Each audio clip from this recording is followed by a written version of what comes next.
পরের দিন সকালবেলা সৌম্য অরিত্রকে পুরো গ্রাম ঘুরিয়ে দেখায়।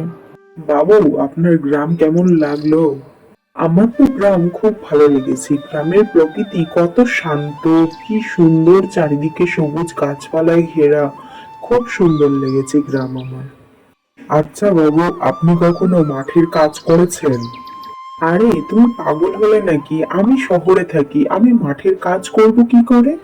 বাবু, একদিন তোমাকে আমি মাঠের কাজও কি করে করতে হয় সেটা শিখিয়ে দেব।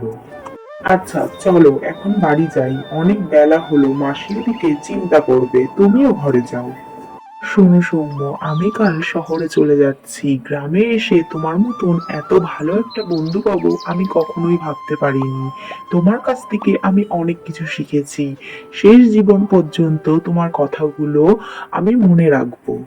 এ কি বাবু, আপনি তো এই সেই দিন এলে, এর মধ্যেই চলে যাচ্ছেন? হ্যাঁ, আমি তো এবার কাজের জন্য এসেছিলাম। এর পরে যেবার আসবো সেবার আমি ছুটি নিয়ে আসবো, আর অনেক দিন থাকবো তোমার সাথে, অনেক মজা করব। এই কথা বলে তারা যে যার ঘরে ফিরে গেল।